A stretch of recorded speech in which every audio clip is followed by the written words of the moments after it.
All right, everybody, this third segment is looking at the radical era of Reconstruction. So there are two previous videos in case you're just tuning in. The 14th Amendment. So we talked about the 13th Amendment already. Now let's think about why a 14th and 15th Amendment were necessary to begin with. The 13th Amendment only ended slavery, essentially. So the 14th Amendment takes one step further, and of course, the fact that it is ratified during the radical period of Reconstruction is significant. And so I don't have the language of the amendment itself on this slide, but the purpose of the amendment was to guarantee citizenship for the freedmen as well. So it says, not in its exact words, but the 14th Amendment says that all persons who are born or naturalized, meaning they got their citizenship in the United States, are citizens. So this is still an amendment that's very important on the books. It means that if you were born in the US, you are a citizen. So if you're listening and that's the case, that's how. And if you were naturalized and you know how that process works, then that also means that you're protected under this amendment. But at the time, it really was targeted more explicitly towards freed slaves. In case you're unfamiliar with the prefix neo, what it's meaning to do is to prevent the former Confederacy from reasserting control over the South. It also was explicitly meant to protect the debt of the federal government, but not that of the Confederacy. And lastly, if Southern states did not give the right to vote, or protect the right to vote, that is, to freedmen, that they would be punished. But that is not enough, arguably, to guarantee voting rights for freedmen, because the 15th Amendment is later also ratified. But we'll get to that later. This slide is showing us what the kind of balance of power actually was in different states in the South following the Civil War. So, ultimately, what you're seeing here almost immediately is that there were actually some states in the South that had a larger amount of freedmen participating politically than what their white counterparts. So that matters, of course, because as these states become reabsorbed into the Union and are given political control, that means that these states might be run by freedmen. And in certain cases, early on, there were significant freedmen, there were a significant number, at least, of freedmen who did get elected into office. And so this is also going to contribute to some of the white backlash. There was a midterm election, not a presidential election, in 1866 that secures many more radical Republican victories. And so that's what the term referendum is referring to here. It's sort of not only a vote on people, but it's a vote to continue with the radical Reconstruction policy. They feel like the result of the election gives them a mandate to keep going. Johnson goes on tour before this election, and this tour was seen as a propaganda tour, also to garner support for Johnson himself, who was pushing back in many ways against the radical Reconstruction plan, most notably with his use of the veto.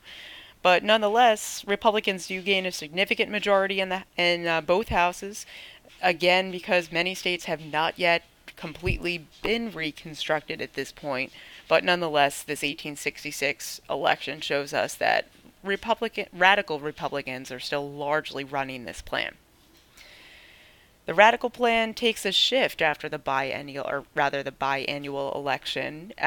First off, martial law or military rule is declared in the South, and it requires new state constitutions to adapt both the 13th and 14th Amendment, which means that those former states that were admitted under Lincoln's plan, if you remember, just briefly going back, those states have to go again, or go again, that was not articulate. They have to sort of start over and adopt these new amendments if they are to be if they will continue to be recognized by the Union.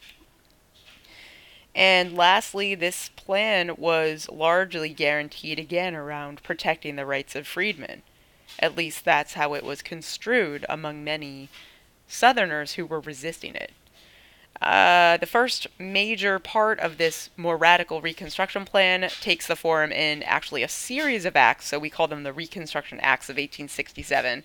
I'll tell you that even on the AP exam, some of these acts are not referred to as explicitly as others, so I would argue that the Tenure of Office Act is going to be the most significant one for you to remember. But the first one here, the Military Reconstruction Act, actually enforces this martial law that we referred to previously. And instead of maintaining those old state borders, at least temporarily, what it does is divide the South up into 5 different military districts. So you can see on this map, it's actually combining states in many instances. And these states are still not recognized by the Union. You see, they're even called the unreconstructed states under this plan. And so that enforces that these states will largely be controlled militarily by the Union. In a way, the federal government is essentially babysitting them to make sure that they adopt these radical Reconstruction plans. The second Reconstruction Act was called the Command of Army Act, and it essentially, again, protected martial law here. All Reconstruction orders had to be issued through the military commander instead of the federal government or the Supreme Court or some non-military affiliated political branch or office. The Tenure of Office Act, again, is probably the most significant here because this is actually what directly leads to Andrew Johnson's impeachment. And so what this said was that the president was not allowed to fire or remove any official from their post without first consulting and getting the approval of the Senate. And so this includes cabinet members, which are, as you know, appointed by the president. Of course, they still have to go through Senate approval hearings, but Andrew Johnson doesn't like this act, and he fires Edwin Stanton, who was the Secretary of War. He arguably might have fired him anyway, but when he fires him, technically he violates the Tenure of Office Act, and so the House of Representatives, which was a radical Republican majority, immediately moves forward with impeachment proceedings. And so they start in February of 1868, after Johnson fires Edwin Stanton, as we previously said. And then as the impeachment process moves over to the Senate for the hearings, right, because the Senate actually acts almost like a jury in an impeachment process, the Senate ultimately votes by only one vote to acquit Johnson, which means that he is not held guilty of any crimes and he remains president, although that same year he's voted out of office and Ulysses S. Grant becomes president. So despite the fact that he is not fired, he's only impeached, it still largely removes any kind of power he would have had. So let's take another break and then we'll talk about the status of freedmen in the South in the wake of the Civil War. So thanks again and stay tuned.